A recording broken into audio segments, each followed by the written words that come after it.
Diddy's defense team is out there making the media circles, and now they're saying these freak-off parties were a lifestyle, not a crime. We got lawyer Christopher Melcher here to break it down. Welcome to Popcorn Planet. I am Andy Signore, and I think myself, like many of you, we were just saying Diddy's done. But the reality is Diddy gets to defend himself, and it's pretty unusual to get your bail denied when you are just being accused of things. Christopher, I want to go straight to you. We're going to talk about the lawyer's defense and some other things here, but are you surprised to see him get denied bail by a second judge based on these offenses? Well, it is a little surprising because many people are granted release before trial, because we have to remember he's been charged but not convicted with anything. He carries with him a presumption of innocence.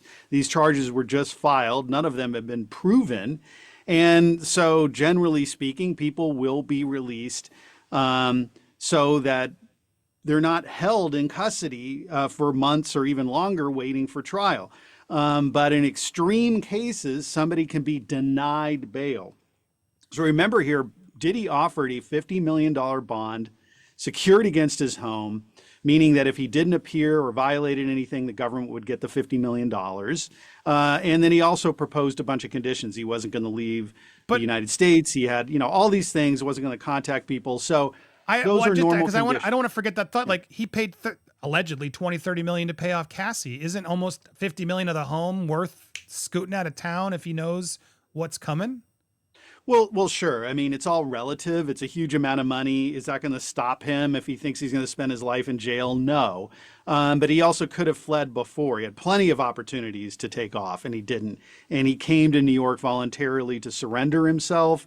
So, if he was going to leave, why not leave before, he wound up in jail? So that's one thing that kind of helps him.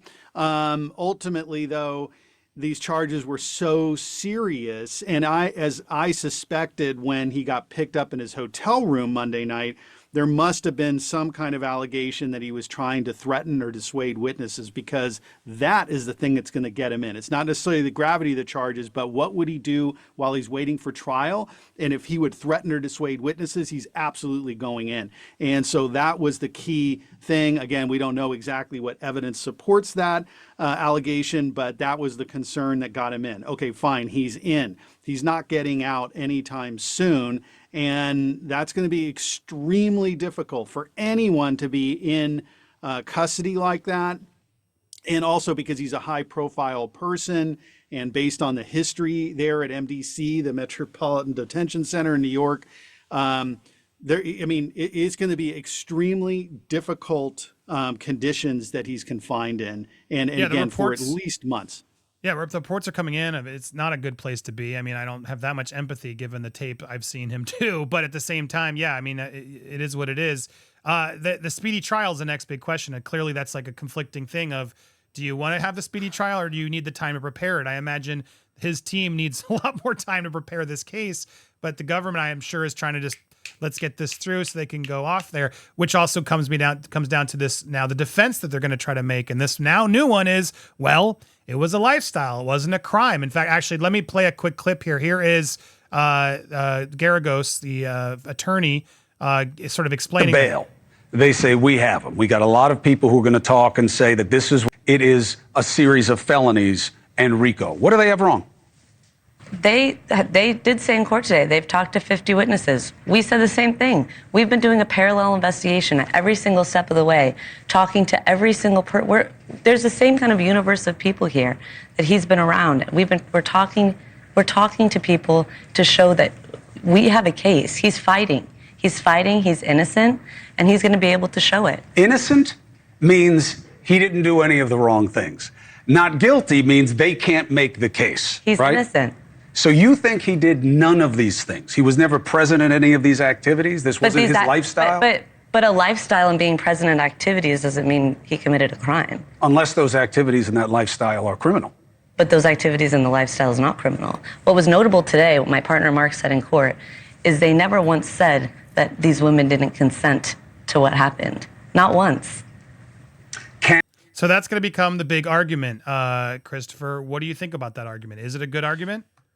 Well, this is the typical argument. We've seen this, Harvey Weinstein, everyone else that's ever been accused of something like this, that a person in power, you have some decisions to make. One is, I was never there, I don't know this person at all. Okay, if there's evidence that they were there and they had a relationship with them, then they say, well, okay, we got to admit that.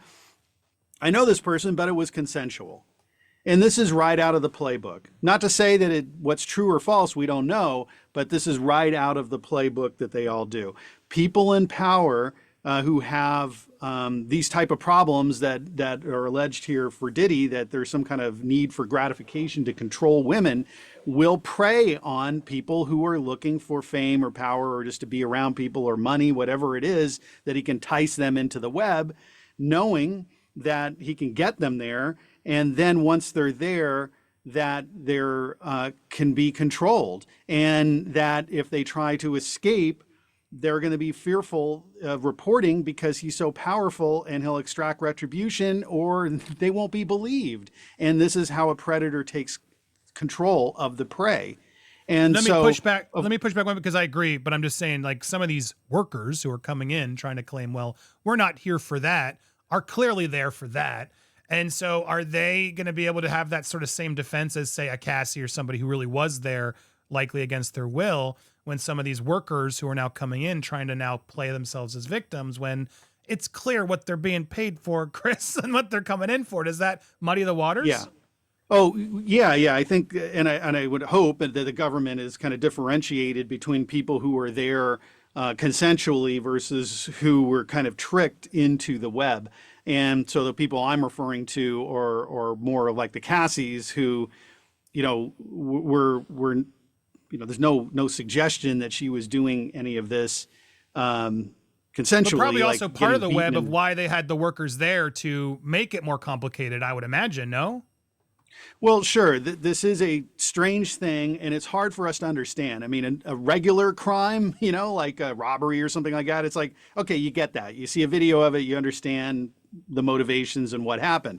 This is so far from any normal understanding that it's going to be very difficult for a jury to wrap their head around it. And I think that hurts Diddy, because he's going to say, well, this is lifestyle? No, not any kind of normal lifestyle that I know about and any normal juror is going to know about. So I think that is a hard sell. And then we just saw Tenny Garagos, hey, doing her job and trying to get out there in front of this story or change the narrative, but to vouch for a client, he's innocent. Tenny, you were not there. Well, I mean, I'm assuming Tenny wasn't part of the freak-offs. Yeah. Okay. It's a ballsy thing to say, right? Yeah. I'm assuming Tenny wasn't at the freak-off. So again, as an advocate, and I do the same thing myself, but we're spokespeople. We're trying to, push our client's narrative. But when you go and vouch and saying, hey, Chris Cuomo, I am assuring you this person's absolutely innocent. Well, the only way you would know that if you were there and you weren't there. Well, or we're all innocent till proven guilty. I mean, I guess that's probably what she's trying to scote there.